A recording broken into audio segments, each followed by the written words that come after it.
Welcome back. This is my 2025 Yamaha YZ250FX. Today I'm removing the suspension to take down the fast lap racing suspension, and while the suspension's off, that's going to be a great time to continue doing some of the maintenance I need to do before I have significant ride time on the bike. I'm going to grease the linkage bearings, the swing arm bearings, the steering stem bearings, and do some other odds and ends.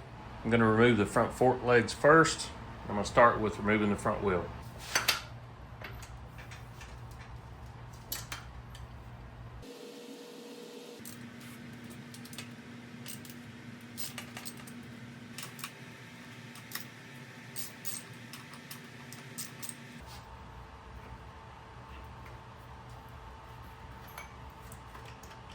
Next, I'll remove the fork guards and the brake caliper.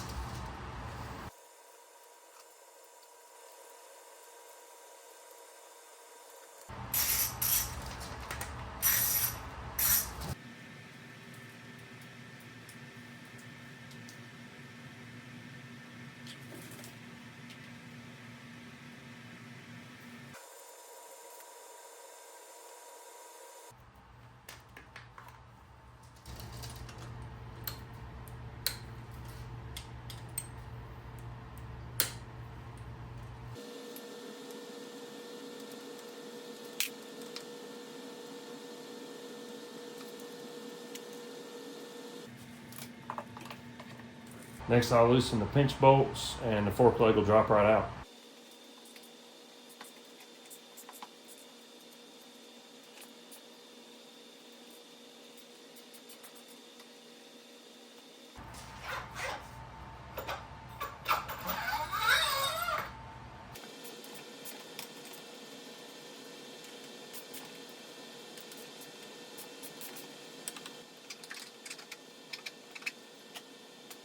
To remove the shock, I'm going to have to remove the seat and the gas tank and pull it out from the top. First, I'm going to remove the rear wheel because that's going to balance the stand out a little bit and make it easier to move around. But I'm also going to need to remove that for later when I remove the swing arm. So I'll remove the axle nut and then slide the axle out the other side.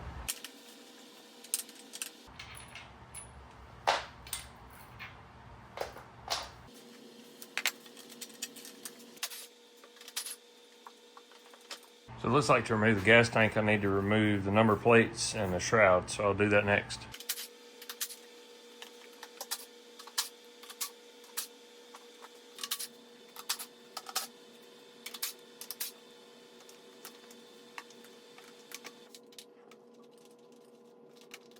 Now I'm going to go ahead and remove the lower shock bolt.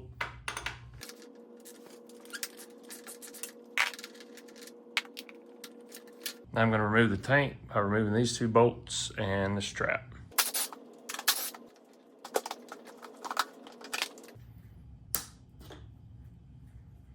So I had to remove the fuel pump connector because there's not as much slack as there used to be on the previous generation of these bikes.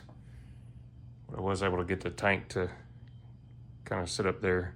So I moved the bike over next to my table so I could put the fuel tank over there. I was just afraid it was going to fall off of the rear fender back here. Now I can get that top bolt removed from the shop.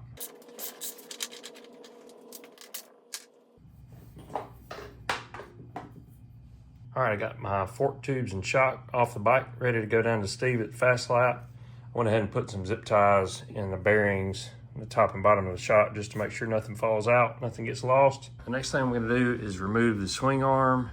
And before I can do that, I need to remove my frame guards and my chain guide.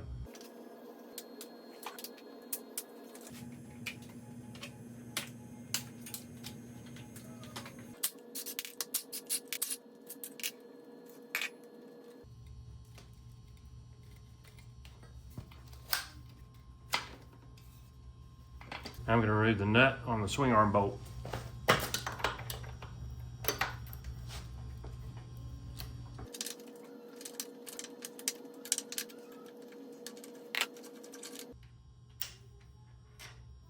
I put a bike stand under the swing arm just to take some of the tension off of it, and I'm going to tap out that swing arm bolt. Put a bar clamp here on the rear brake just to hold that pedal down a little bit out of the way of this bolt as it comes out.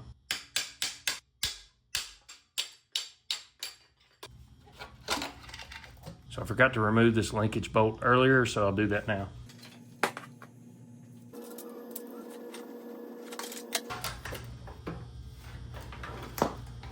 Now normally to remove the dog bone linkage, you need to remove this lower chain roller to get access to this nut. But in this case, with the swing arm out, I think I can get that without removing that chain roller.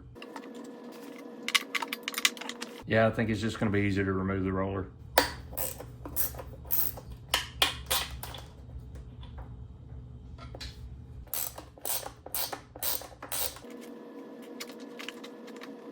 I'm gonna remove the remaining linkage from the swing arm.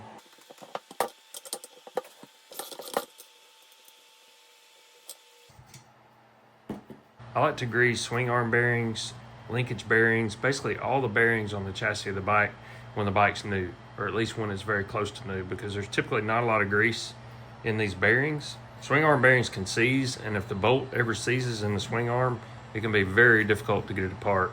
So I like to try to avoid that by keeping these greased.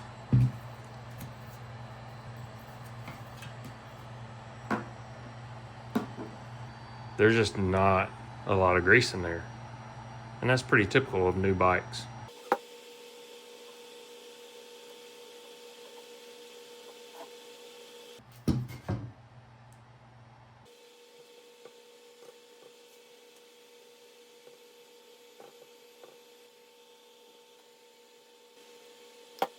Now, these needle bearings in the swing arm are captive, meaning that they don't fall out too easily, but you have to be more careful with the linkage bearings, and I'll show you that more in a minute.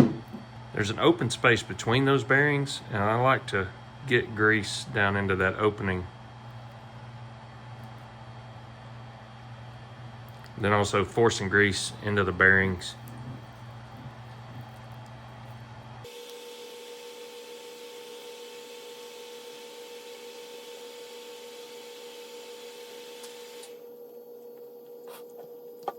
I'm not a fan of the stock steel chain guide because when you hit a rock or a log or something, these get bent. That's why I'm gonna put on this Achirby chain guide and slider kit. The plastic ones will bounce back whenever you hit something.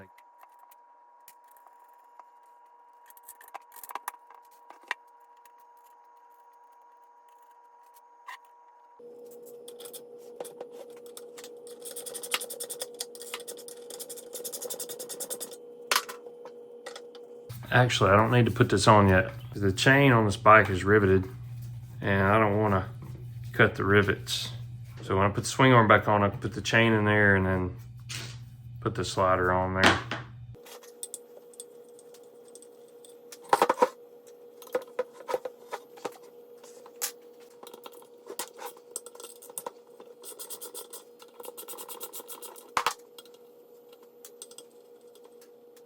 Now there's nothing wrong with the stock slider. I'm just putting the blue one on so it'll match the chain guide.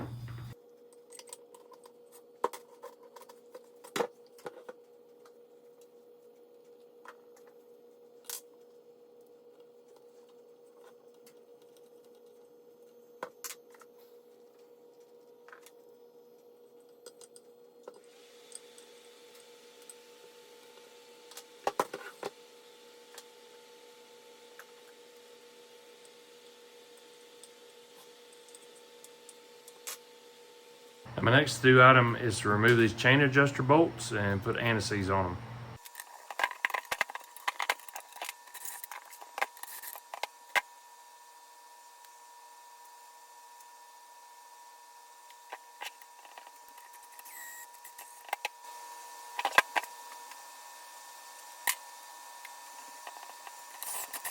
I'm going to grease the linkage bearings, and I'll start with the dog bone. There's not very much grease in there. You have to be really careful with these bearings because they're not captive, and all these little needle bearings can fall out if you're not careful. I found that wearing gloves makes it more difficult. So unfortunately, it's just a little bit more messy, but it is what it is. I like to take some grease and with some downward pressure, forcing it into the bearings and then pull my finger out. That kind of prevents pulling those needle bearings out.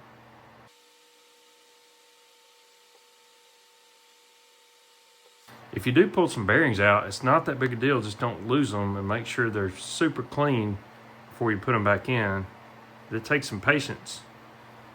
You can get them back in there, but it's not a lot of fun, especially if you lose one or drop one on the floor.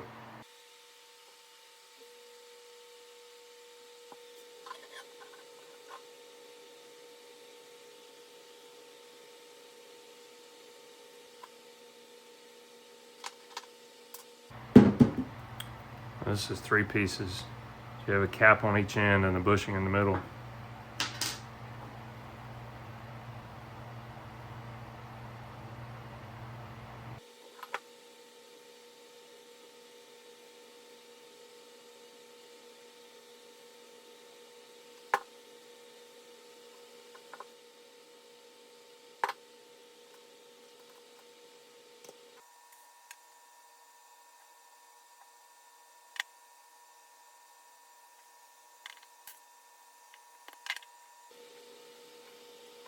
So I've cleaned these bolts and put some grease on them, and the main reason to put grease on these is so they will come back out later down the road. Next, I'm going to reinstall the dog bone, I'll reinstall the swing arm, and then I'll reinstall this part of the linkage. There's a part number stamped into this, and that goes down.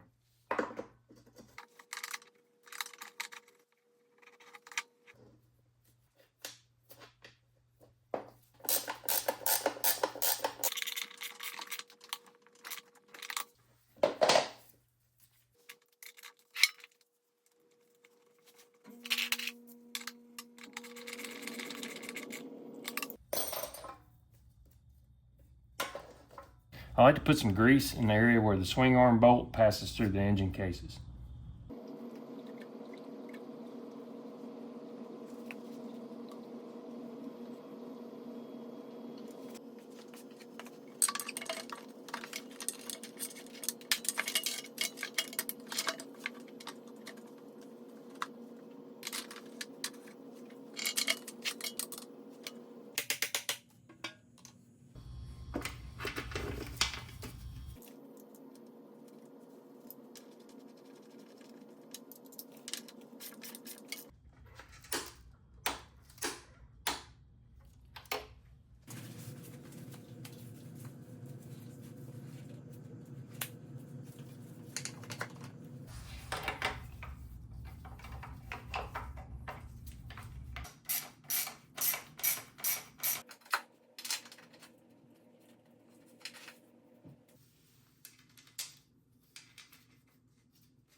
All right, the next thing I'm gonna do is grease the steering stem bearings.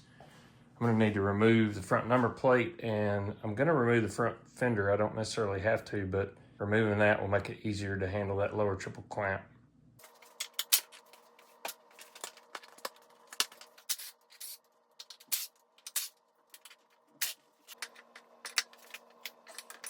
I was hoping to be able to remove that nut without taking the handlebars off, but it looks like I'm not gonna be able to do that.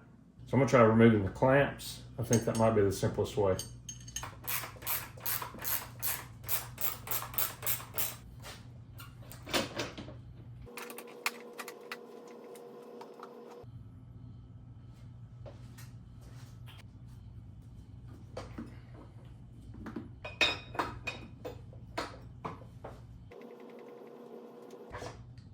All right, I don't have the special tool for this nut, but the torque spec on this is only 5 foot-pounds, so they're typically not too terribly tight. Almost just hand tight.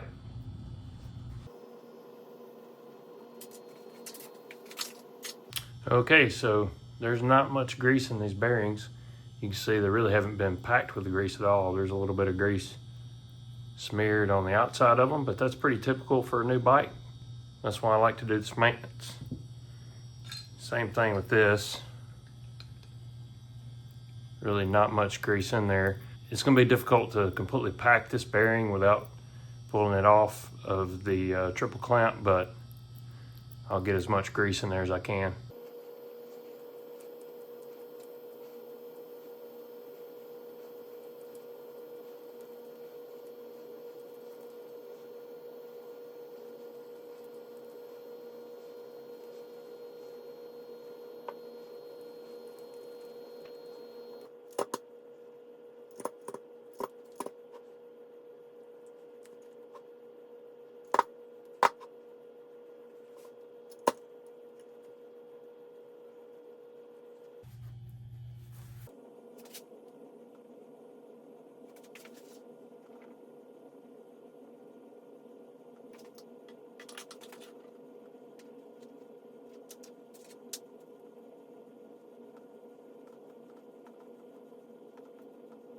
I like to put these back a little bit tighter than the torque spec calls for.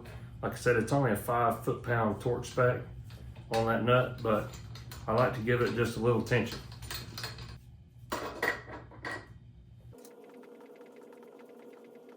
The torque spec on this nut is 107 foot-pounds, so I won't be able to do that until I get my suspension reinstalled. So when that's back, I'll do that. I'm going to reinstall the bar clamps temporarily, but I'll probably need to take that back off to torque that.